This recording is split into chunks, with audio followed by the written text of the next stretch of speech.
Crypto prices tumbling this morning. Joining us now, Anthony Pompliano, founder and partner of Pomp Investments. When do you look at what's happening with crypto and decide that there needs to be a reason for what's happening? I mean, moves like this back to 61, watching Bitcoin for the last 5-10 years, the moves happen like this all the time.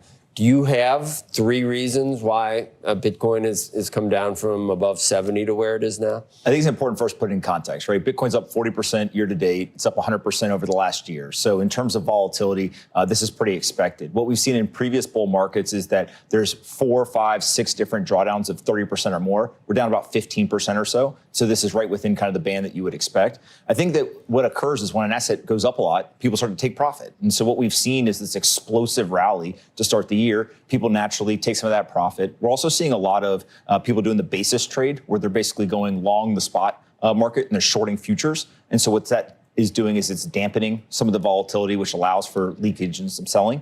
And then lastly, I think is we get to the summertime, right? You see this, a lot of people in the public markets will say, you know, invest till May and then go away. And so you start to see some of that as well here, where people are seeing these really explosive moves at the beginning of the year. And then also Q4 tends to be a big kind of quarter for crypto as well. And so Q2 into Q3 tends to go kind of sideways. I think that's just what we're seeing. We've noted that it has decoupled a little bit from just the risk-on trade and the NASDAQ trade. And, you know, stocks have held up better than Bitcoin, even though the prospect of rate cuts is 5, 4, 3, 2. Now, I don't know where we are. We're at 1 rate cut this year. That's what Bitcoin really needed, was an easier Fed. That's what always juices it. What I think is really interesting is, you know, a couple of years ago, it was all about Bitcoin and crypto. Now, a lot of people are talking about AI, but I think people are kind of missing that these are actually part of the same trend. We're going into this automated world where AI is going to create enormous amounts of wealth and Bitcoin is going to protect that wealth. And so when you start to see these technologies coming together,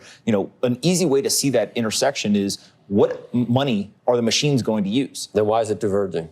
Well, what you start to see is people are putting capital, they outlay it into Bitcoin, into crypto, and now they move over to AI, they'll go and they'll invest there. But it's not like Bitcoin is going and falling, 50%. What they're going to do is, as AI continues to, kind of get larger, there's more wealth generated there, people are going to look to protect that wealth. And I think that they'll go back into Bitcoin. And so my guess is that AI and Bitcoin are both a 10-year trend here. We've got massive tailwinds. And the good news for the United States is there's a potential that GDP will actually increase because of the productivity from AI, and then Bitcoin being able to protect a lot of this wealth. I think that people looking at this as what's going to happen day to day or week to week are missing this huge tailwind for the next decade. So after the halving, maybe you get profit taking too.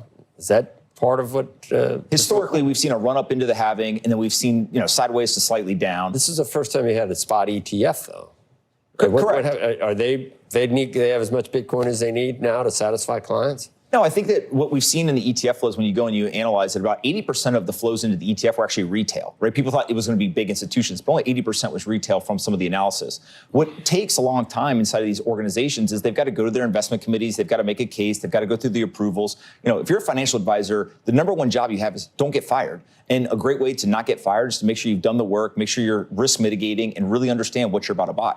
And the last thing I'll say is, the thing about Bitcoin that always cracks me up is when the price goes down, people get upset.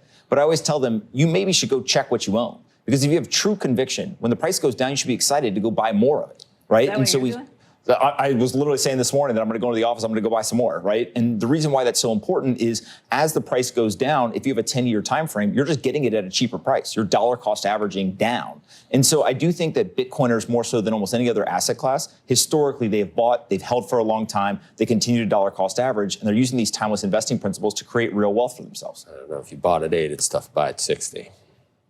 Well, if you bought at 8,000 and you still have cash, right, where else are you going to put it? I think that's the big question is if you want to protect your wealth and you're getting paid a salary every single year, that net new capital, where do you put it? You can put it in the stock market, you can put it in Bitcoin. But again, if you go and you look over a long period of time, what is beating inflation? Gold is a great example. Over the last 5 years, if you've held gold, you've actually lost purchasing power in real terms. Right. And so naturally, Bitcoin ends up being one of the only solutions that people are picking. All right, Anthony, thanks. Of course, thanks for having me. All right, you're welcome.